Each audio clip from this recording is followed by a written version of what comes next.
Well, hi, friends. Here we are again. We're going to continue with Rule 2, the second program in Rule 2. We're on page 76 and a Treatise on White Magic. It's been one of those days with a number of technical things not working out quite correctly. I'm going to try a little experiment. And that experiment involves not utilizing another computer to make sure that the program continues. I have a feeling the program will continue even without the other computer. So I'm working on it, and let's see if it works. All right. I have sought, says the Tibetan in the above few phrases, and these are wonderful phrases from the old commentary, which deal with the relationship between the one and the three and the one, and they are the soul and the three personality vehicles. Of course, it will also be, before long, the magician and his thought form, which provide a parallel to what we have just discussed. I would really, at the close of the last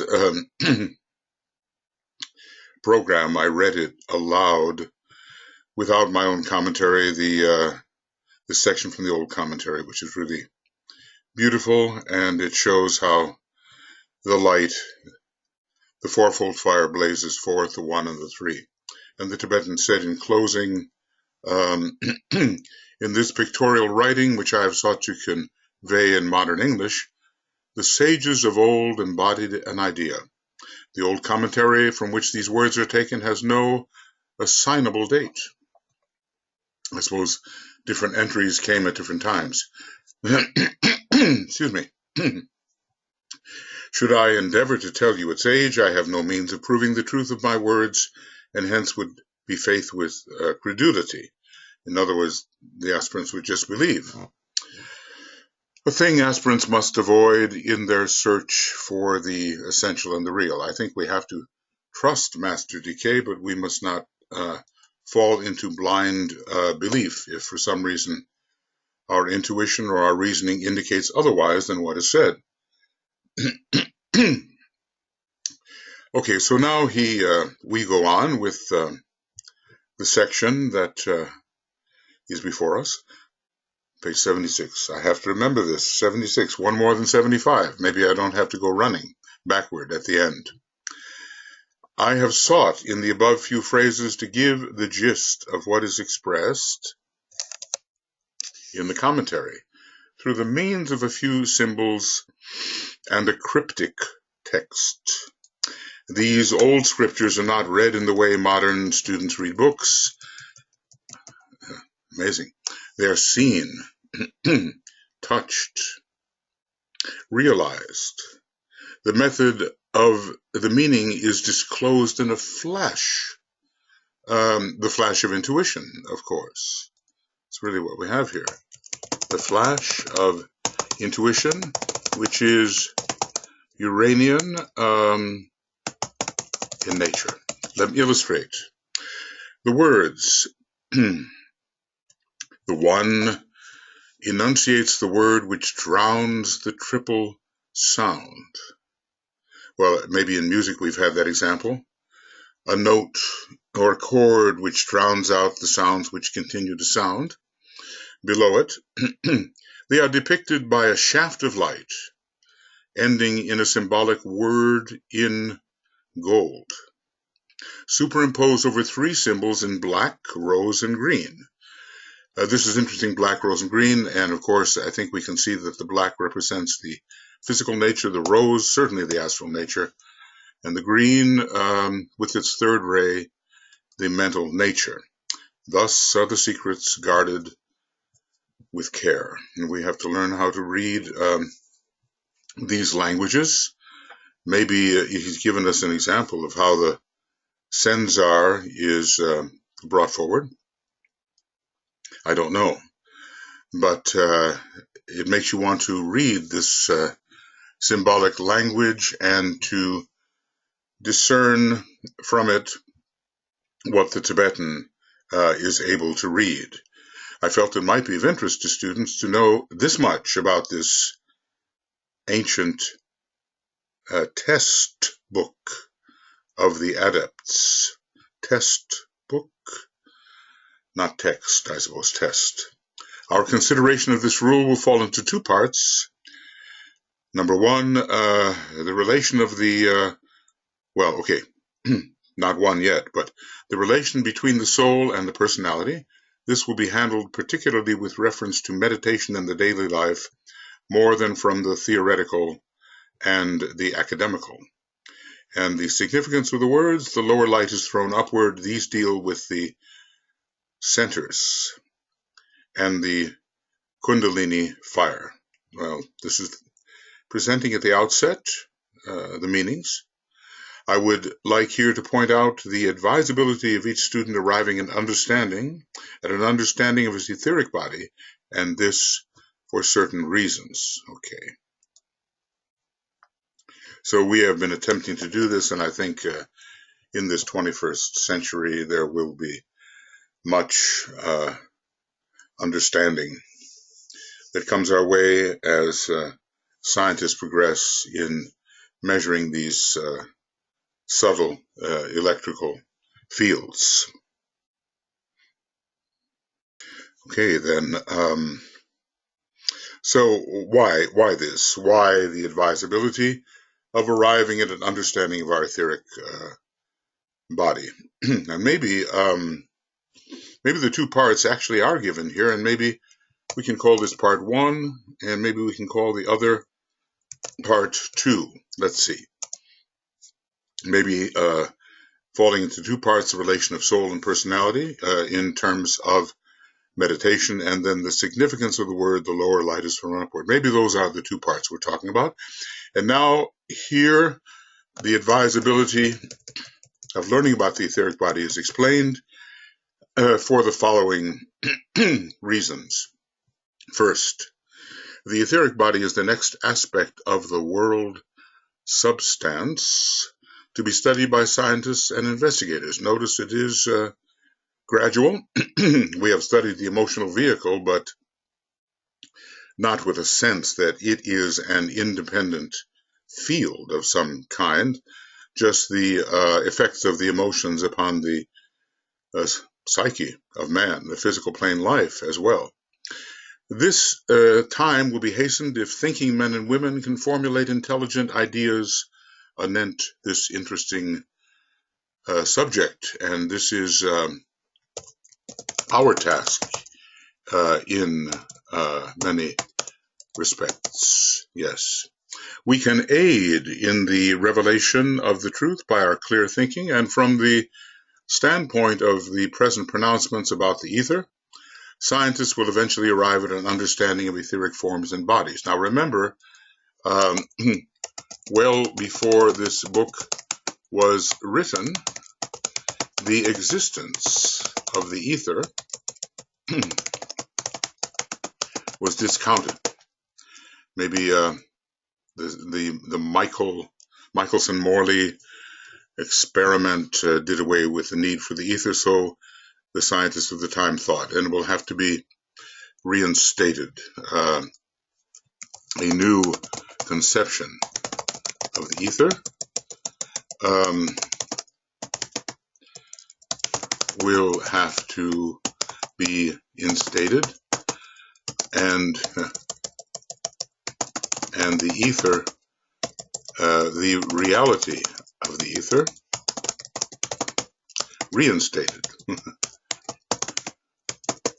Okay, that's the first. It's going to be next, and already it is happening. This was written 90 years ago, and there are those who actually are attempting to measure, and it would appear measure some of the phenomena of the etheric field. Maybe in Russia, I met a Russian scientist who was doing this actually, and maybe because Russia has a seventh ray soul and an Aquarian soul, both of those rays put one directly in touch with the ether. Maybe some truer understanding of its nature will come out of that country, and also the New World religion, we are told. Secondly, the etheric body is composed of force currents, and in it are vital centers linked by lines of force with each other and with the nervous system of the physical man. Okay. Well, this is something that we are familiar with. It's been said many times. Okay. So the force currents probably, just as the chakras are, will be visible through different kinds of technologies, and also in terms of not only clairvoyance, but simply the power of the eye to see these things, we are told. The ethers are being stimulated at this time, making them more visible, and the organs of vision or reception are being refined. Through these lines of force, it is connected also with the etheric body of the environing system, and so the oneness of all things is demonstrated. Note that in this lies the basis for the belief in immortality, for the law of brotherhood or unity, and for astrological truth. This is another amazing statement because our etheric body is connected with the etheric body of the environing system. This interconnection is of brotherhood.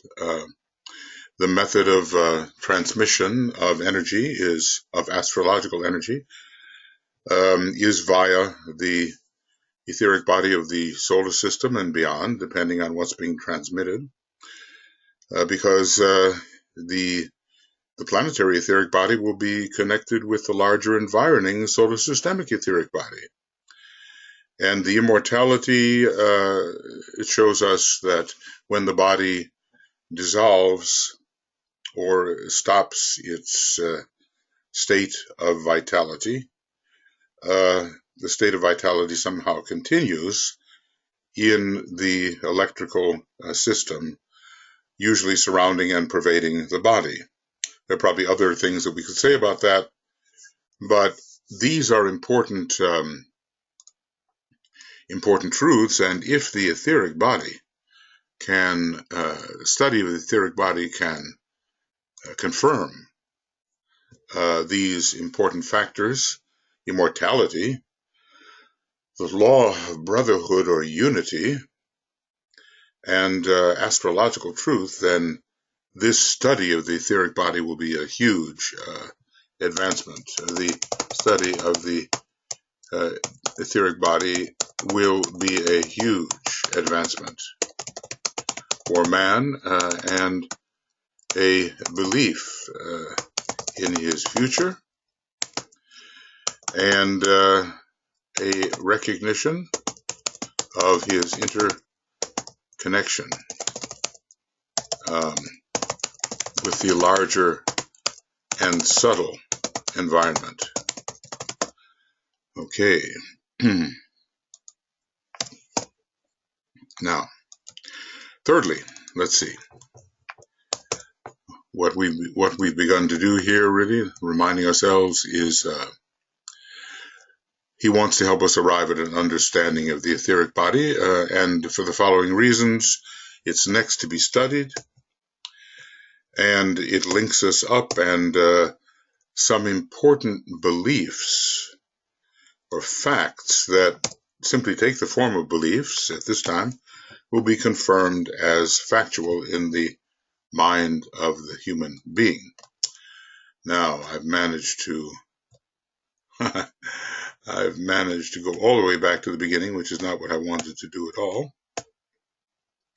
So let's see where we are. And I think I should be able to find us. There we are. Okay. This study. Okay. Strange words appear. This study of. Okay. Thirdly, the need of realizing that the etheric body is vitalized and controlled by thought, and can through thought be brought into full functioning activity. This is really very important, because the whole idea of vitalization through thought is a key to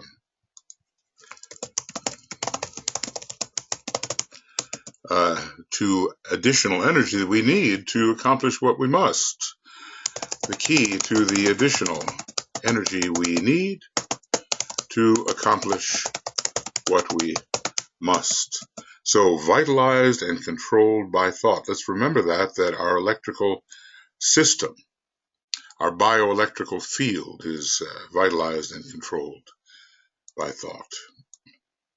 I always find that a remarkable sentence, and sometimes when, fatigue strikes, as it does all of us, I forget this, when in fact remembering it could be key to being able to go further and in the moment as necessary. This is done by right thinking and not by breathing exercises and holding the nose. The Tibetan has a wry sense of humor at times. When this is grasped, much dangerous practice will be avoided and people will come into a normal and safe control of this most potent instrument, the vital body. That this end may rapidly be consummated is my earnest wish. He constantly puts his wishes, his prayers in here, these statements which encourage us, and the statements by which we know he is behind us in his hope and his wish and his prayers and his meditation that certain things will be achieved. He visualizes these things, I'm sure, and knows that they are coming. All right, so these are the three that we have at the moment.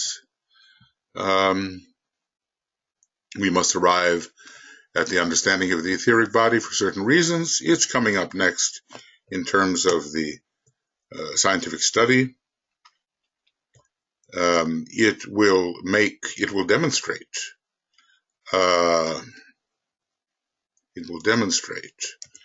certain factors that will greatly aid humanity: the belief in immortality, the law of brotherhood. Right now we're blind. We don't believe in immortality as a race, or at least intelligent people seem not to, and maybe the more childlike types do. And then again, those who are post-intelligent and have intelligence, but also more, and the unity of things, astrological truth, the transmission. And also, we must realize that the etheric body is vitalized and controlled by thought. I guess we should experiment with this, shouldn't we, and just see how it is that we might be able to achieve etheric vitalization through the right type of thought. Occult study is of profound importance, and students of these sciences must bring to bear upon them all they have of mental application and concentrated attention. It also involves, and this is important for certain types, the steady working out of the truths learnt. Well, when you run into the Tibetan, and if you don't like to study, let's just say it's a disappointing meeting. I remember someone who was not particularly interested in the Bailey books describing a treatise on cosmic fire as if it had the same lack of appeal and the same turgidity as a 19th century botany book. I thought, well, someone's missing something somewhere here. Occult study, as understood in the Occident, is intellectually investigated, but not practically followed. And, let's just say in the East, there is the practical following of that which is studied, occultism. Theoretically, some glimmering of light may be appreciated by the man who aspires to the occult path, but the systematic working out of the laws involved has made small progress yet. Intellectually interesting, but not of much practical value. So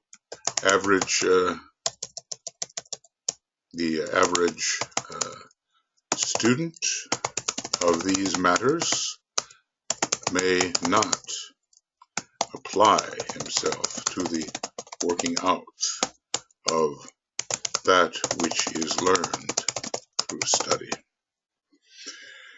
Well, we don't want to be numbered among those. We want to at least be sure of the power of thought, and we want to know that thought can debilitate us or energize us. And we want to become adept at doing that. We certainly know that people can be inspired by thought. Just think, you're listening to someone speak and you've been feeling a little down and maybe not too energetic, and something inspiring is said, and all of a sudden the energy is there. And one can do that for oneself as well.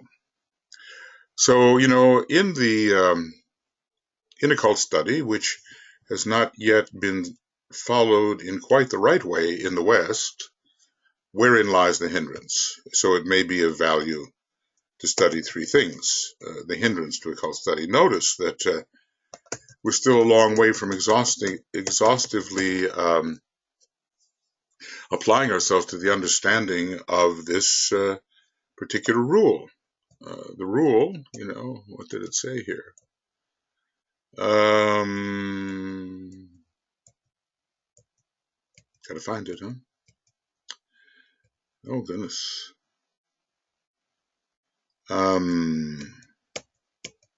Is it that far back? I know a better way to get there. A better way, yeah.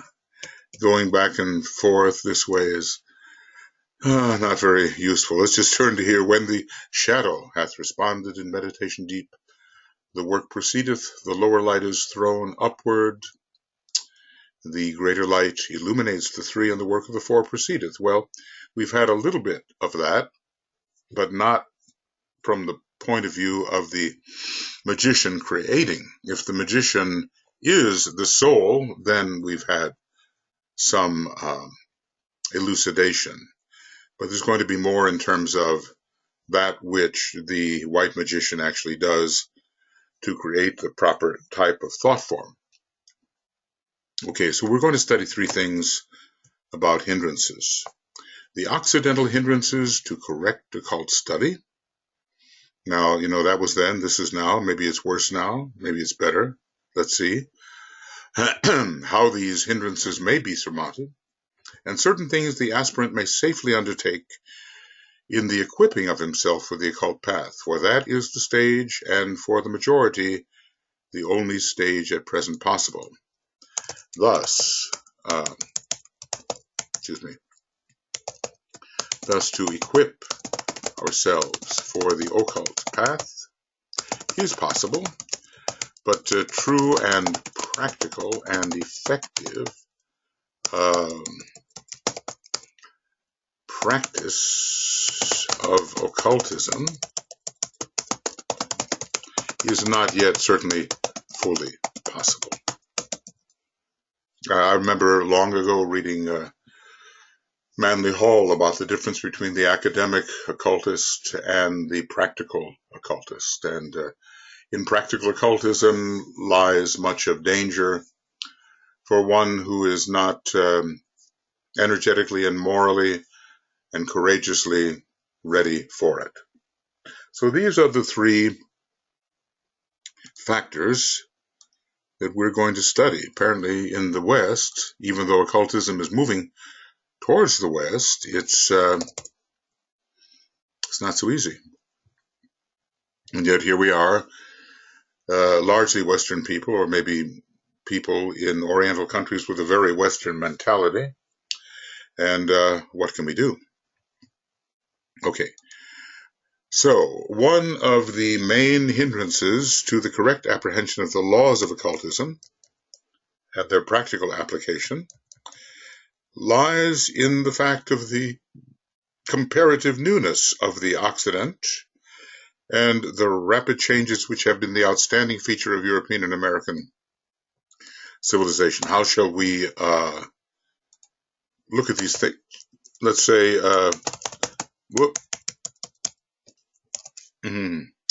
we'll call it Geminian instability. Such, when you think about rapidity of change, and then you think of the wind blowing on the waters and making the reflection of the sun or the true higher world impossible? Impossible, at least in a clear reflection, we have an analogy. The rapid changes, the outstanding features of European and American civilization. And yet, occultism is moving to the West. Okay. The history of Europe dates back a bare 3,000 years. Okay, 1000 AD, BC, 1000 BC. Well, and we're talking maybe of Greek culture and some of the civilizations which preceded that. And that of America, as we know, barely as many centuries. Well, the Pilgrims landed in 1620. Was that the beginning in a way? And this book was written in the 20s of the 20th century. Occultism flourishes in a prepared atmosphere, in a highly magnetized environment, so that the different energies can be sorted out and rightly apportioned, and in a settled condition, which is the result of age-long work upon the mental plane. Well, we in the West have not yet created these necessary conditions. Occultism flourishes in a prepared atmosphere, in a highly magnetized environment. There are sacred places. There is magnetism to which we should expose ourselves, and some that we have to stay away from, of course. And in a settled condition. Why that? So that our creative work is not always being disrupted.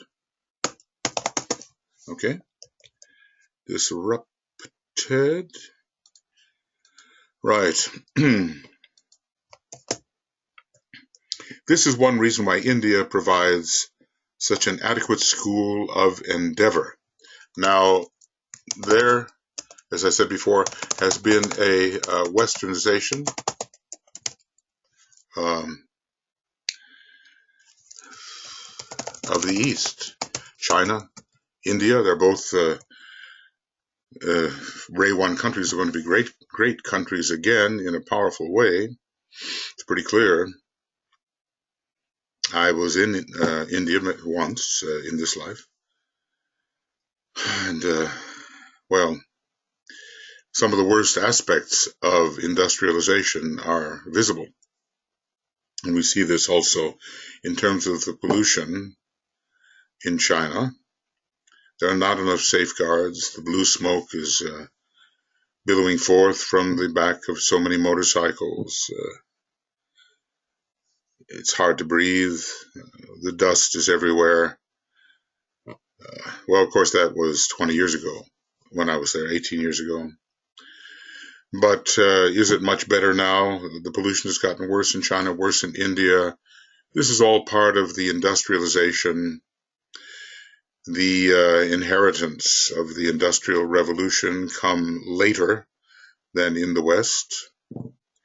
But anyway, there are those prepared places, magnetically prepared in India, which are such an adequate school of endeavor, as he says. There, knowledge of occultism dates back tens of thousands of years and has set its mark upon even the physique of the people, providing them with bodies which offer not that resistance which often Occidental bodies so oft afford.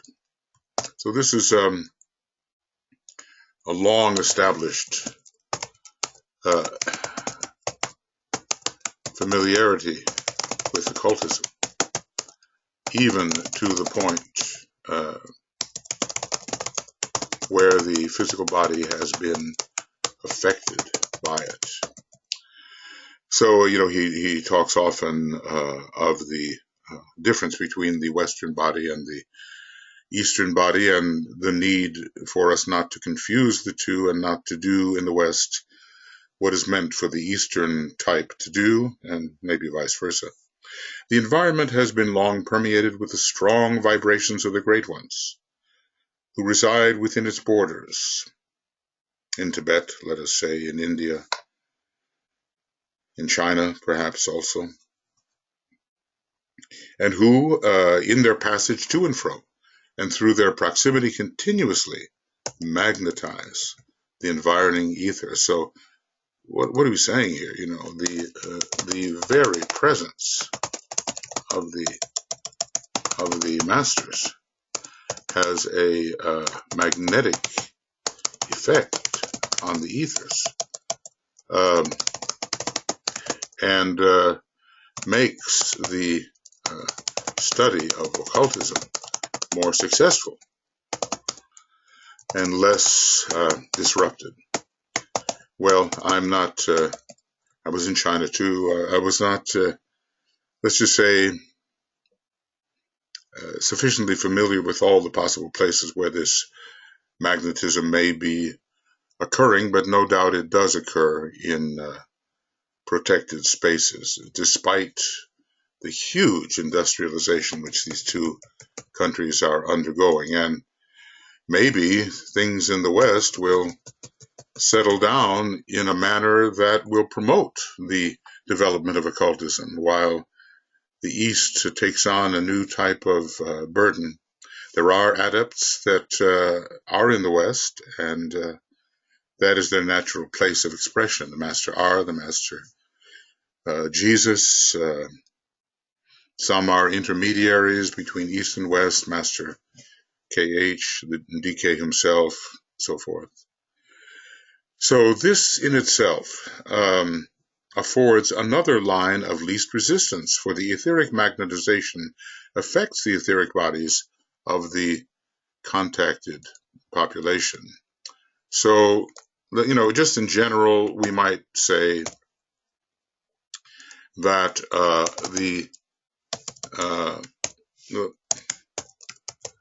the presence of the masters is a great advantage to occult study and practice. It's not just study, it's practice too. So these two facts of time, the long conditioning of the ethers in the East by the higher vibrations, and of high vibration of the Great Ones, passing to and fro, result in that stability of rhythm which facilitates occult work and offer a quiet field for mantric and ceremonial enterprise. If we're involved in ceremonial work, we know the very first care of those who practice ceremonial work is to make sure that it's not disrupted. So we do live in a bit of chaos here. Maybe all over the world now chaos is reigning. The West is on its way to a more settled condition, and the East is retreating from its ancient established methods and seeking greater effectiveness on the physical plane through industrialization. So it's time and high vibration which are involved here. I don't know how long it will take the West to catch up, but we are told that occultism is moving to the West with its second ray soul and fourth ray personality. In the East, other things are happening, and the East is of a fourth ray soul and third ray personality, hence the use of the third ray and the tremendously new activity which is being experienced. Okay. Oop, that's too big. Got to get out of there. All right. No. Wonder why I'm having trouble. All right. Now, these conditions are not to be found in the West, where constant change in every branch of life is found, where frequent rapid shifting of the scene of action causes wide areas of disturbance which militate against any work of a magical nature. Well, it's 90 years ago, and before long we should be in a position to do better. Let us hope, we in the West. There is still constant change, of course, but even the patterns of movement of the people in the East, when you're in China, for instance, you just don't have the immediate opportunity to move to the city if you want to. But mobility is presumed, let us say, in America with this Gemini personality, and in England it has a Gemini soul. So the idea of mobility and individuality and independence, these go together. Now in Saudi Arabia, which suppressed the expression of women and still does, there is the possibility of 10,000 female cab drivers appearing. Now, if that's not a symbol of mobility, well, it may be service and servitude, but they are driving and they're getting around. So, and that's under the influence of the West, I will say. The amount of force required to effect certain results does not warrant their use. That means the use of that force and time that has been allowed to elapse in an effort to produce an equilibrizing effect. In other words, there could have been efforts to bring occultism more frontally to the West, but instead there has been allowed a settling down. Okay. Well, even then, even at the time that this was written, what is he saying? The climax of the disturbed condition has been passed. And this is written in the late 20s, maybe. And a more stable state of affairs is gradually being brought about, and this may permit of definite occult work being attempted, which with success. All right. So the hecticness of life in the West is, according to the Tibetans' view, subsiding.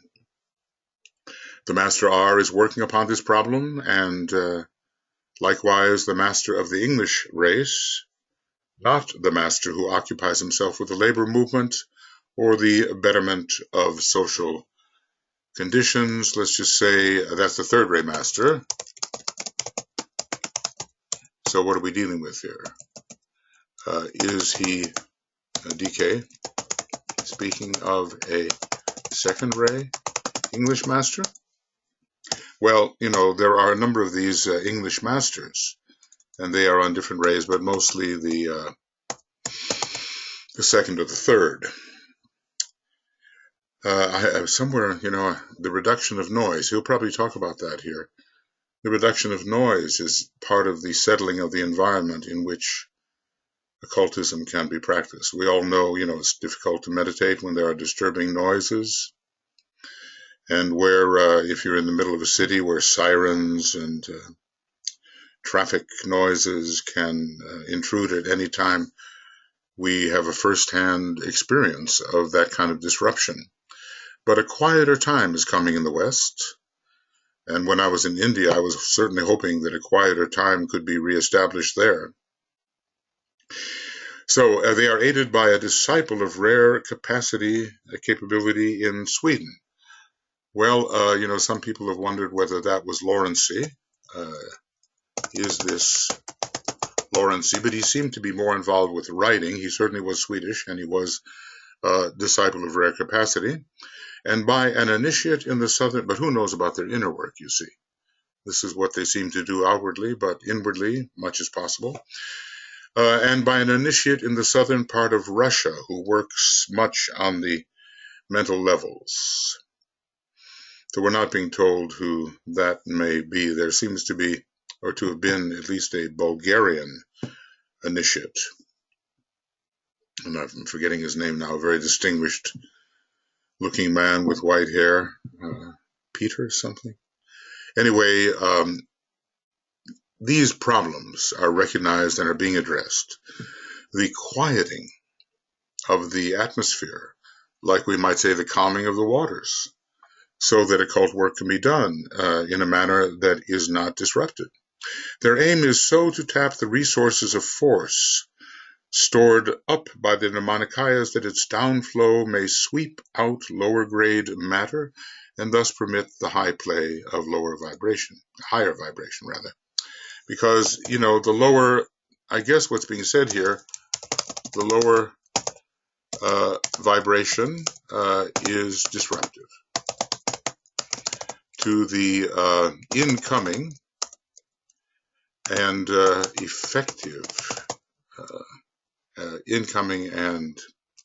effective work of the higher vibration. It's interesting, though, that they have to reach as high as the Nirmanakayas on the, who are mostly 6th degree initiates, minimally, on the monadic plane, let us say, or mediating between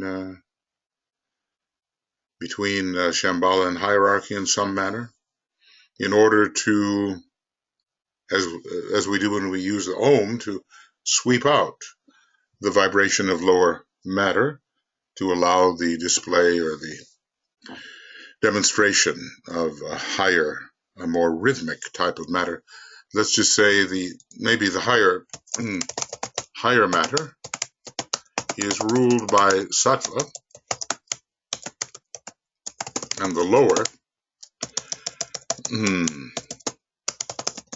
by Rajas, and not so much Tamas in this case, because Tamas is inertia, and we're talking about hyperactivity being a deflection of the higher type of work. So not so much Tamas, because the activity of Rajas is deflecting settled occult work. I guess we have to remember that when we're thinking about our own meditation, where we meditate, the degree of peace or non-disturbance in the place where we meditate. I remember teaching a class once. Well, wouldn't you know it, whatever morning it was, or more than once in a week, as our classes did last week, out come the big lawnmowers, just at the time of meditation. And they're fairly far away, and there's no way to walk over there and say, stop mowing the lawn. It was disruptive. And people tried to make the best of it, said, well, we should be able to meditate right through that. And I agreed, but how much more sensitive and receptive it would have been if those disturbing influences were not present. So that's a type of, we have two types of hindrances here, hindrances of time and hindrances of this instability and excessive movement. It's like, how could we say it? The third aspect of divinity is, with all its activity, is disrupting the work of the second aspect of divinity. Let's see if I can make that a little better. Second aspect of divinity.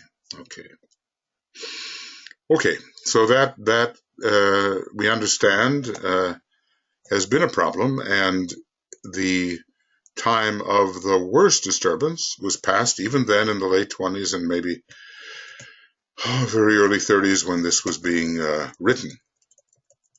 Another hindrance may be found in the strong development of the concrete mind, and one of the reasons for the coming of the new esoteric schools is to combat this tendency. The new esoteric schools are to combat the tendency of the overdevelopment of the concrete mind. I would impress upon you that this development must in no way be considered a detriment. We absolutely need this, and there's a lot of people maybe of somewhat lazy, mystical inclination who don't want to do that rigorous mental work. In the West, we have to do that. And humanity reaches a stage as it nears the possibility of entering the fifth kingdom, where this kind of work has to be done. And the number 5, of course, is correlated with the mind, and we have a largely astrally polarized humanity, which has to rise at least to the level of a concrete mind, and our computer revolution is helping that. I would here impress upon you that the development must be in no way considered a detriment. All has been in due course of evolution, and later, when the Orient and the Occident have reached a point of better understanding. Right now, Christians hate the Buddha, and I heard a Buddhist monk vilify Jesus. It's due to a lack of understanding, but it's coming, and a better point of understanding is coming. And interplay, their interaction will be of mutual benefit. The East will profit from the mental stimulation afforded by the strong mental vibration of the Western brother, whilst the Occidental will gain much from the abstract reasoning of the Oriental. They do have that third-rate personality which ties them in with the abstract mind, don't they? And through the effort to grasp that which the first subrace of the Aryan root race, the Hindu subrace, what should we call it, Indian, Aryan root race, so easily apprehended.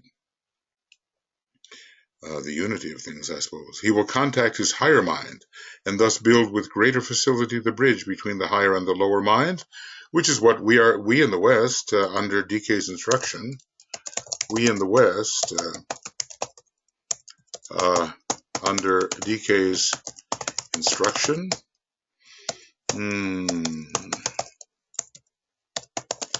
are trying to do.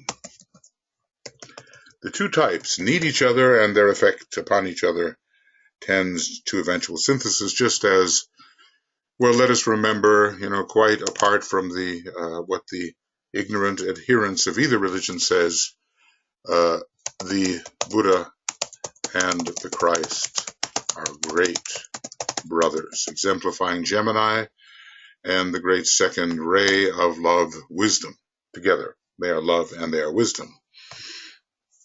Obviously, we know which is which. The Buddha is the Lord of Wisdom and also Lord of Light, and the Christ as the Lord of Love, but he also said, I am the light of the world. So both have this very strong lighted content. The concrete mind in itself offers opportunity for a treatise of great length. Oh my goodness. Maybe will this be coming? We don't know, but we really have to assimilate what the Tibetan has given as much as we can. We can't assimilate it all, but a great effort in these next number of years before the great conclave has to be made. And I suppose the new teaching will be given out after that and will have a powerful effect, but we cannot stop our work in assimilating what has already been given, just as we still have to assimilate so much of what was given in the secret doctrine. So the concrete mind in itself offers opportunity for a treatise of great length, but here it will suffice to point out a few of the ways in which it hinders those races who so paramountly represent it. In the 5 of 5, the European subrace of the fifth root race has a particularly great concentration of this concretizing ability. So the concrete mind, by its intense activity and stimulated action, it hinders the downflow of inspiration from on high. I mean, just try to quiet that. Just try to quiet the modifications of that active mind. Not easy. DK says it acts as a dark curtain, of many thought forms, I suppose, as a dark curtain that shuts out the higher illumination, Be still in the mind and know that I am God. Only through steadiness and a stable restfulness can that illumination percolate via the higher bodies to the physical brain and so be available for practical service. Well, this is, DK said the following, and we can apply it to the level of mind. Keep silence, and the light will enter in. That's what he said. And that was in his 15 counsels, I think, the 15 counsels as they are found in the White Magic book later, page 473, probably 474. Okay, so this overactivity, this constant concretization in the movement of the concrete objects of the mind, it acts as a dark curtain and deflects this more subtle factor, the percolation of the illumination, into the mind and into the brain, soul, mind, brain. That connection must be completed. Now, the wisdom, point B. So a few ways in which this concrete mind hinders. Weak physical body, an out of control emotional body, overly concrete and active mind, concrete mind. These are the factors which the new esoteric schools are to combat. I presume vitalizing the physical body, calming and subduing and rendering sensitive the emotional body, and quieting the mind, the modifications of the mind, so that the true illumination from the more abstract realms can be received. Point B here, the wisdom of the triad exists for the use of the personality via the Ajna Center, by the way. Ajna Center rules the personality in an integrated sense, but also the spiritual triad, and can access the spiritual triad, but is barred by the disquisitions of the lower mind, and someplace D.K. has amusedly called them the wordy disquisitions of the concrete mind, something like that. Was it when he was speaking about how Christ did not speak? He spoke in clear, plain, direct language and was not caught in these circumlocutions, wordy disquisitions of the concrete mind. Or maybe Master Moria called it the cerebral sinuosity of the brain or of the mind, going every which way, but not direct and not really finding the truth. When the fire of mind burns too fiercely, it forms a current which counteracts the higher downflow and forces the lower fire back into seclusion. So a meeting is supposed to take place, then it doesn't. So how fiercely is enough, and how fiercely is too much? Only when the three fires meet, through the regulation of the middle fire of mind, so we have the lower fires below the mind, we have the fire of mind, and we have the fire of the soul or triad. Only when the three fires meet through the regulation of the middle principle of mind can a full light be achieved, and the whole body be full of light. Thy whole body shall be full of light. The fire from above, the triadal light, the fire of the lower self, the kundalini, it's the fire of matter, and the fire of mind, cosmic manas, although acting out on the cosmic physical plane, must meet upon the altar. The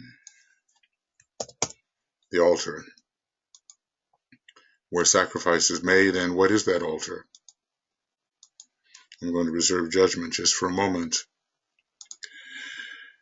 So, fires have to meet in a balanced and proportional manner. And it's so easy for one or other of them to be out of control. In their union comes the burning away of all that hinders and the completed emancipation. Triadal light, working through the soul. We really see how that does occur. See, the triadal light is entering the soul vehicles in this This illustration by DK and colored in by AUM and Keith Bailey. The triad light comes in and inspires the soul. So it is definitely a higher light. The fire of the lower self, Kundalini, which is particularly etheric, physical, and the fire of mind, cosmic manas, as it is attenuated and as it expresses through the mental vehicle of man. Its origin, of course, is cosmic and beyond until we reach the very height, if such a symbol is possible, height of the universe. And the great principle of mind is found up there in a trinity. So in the union of these fires comes the burning away of all that hinders and the complete emancipation. So it's obvious, but fire liberates, and there must be a balancing of the fires. All right, now here's another factor of hindrance. There's intensity of activity, and there's the blocking. So here's intense activity, and that's a problem, right? Let's just get those problems clear. Okay, so this is a problem. Intense activity, not doing so well when it comes to enlarging things, right? Okay. And then the curtain.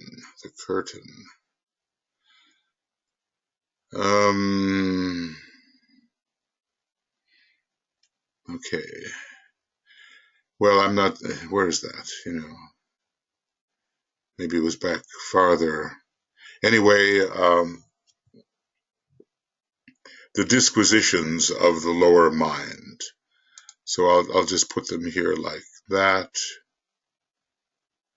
Okay, disquisitions of the lower mind.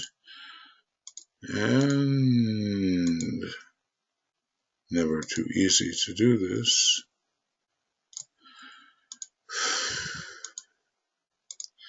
And then finally, discrimination. Okay, let's see where we are here. We're getting close. Discrimination, the faculty. Oh, goodness, this is continuing. Oh, this is continuing.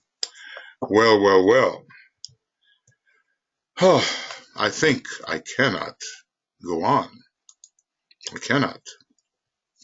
No, because these paragraphs are too big and too rich to go on. So I'm going to call this the end of a treatise on white magic, video commentary number 18,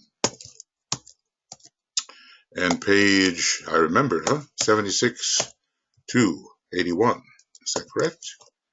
No, 80, just 80. And the next time will be beginning of a treatise on white magic video commentary number 19. And this is, by the way, let's call this Rule 2.2. And the next one will be Rule 2.3.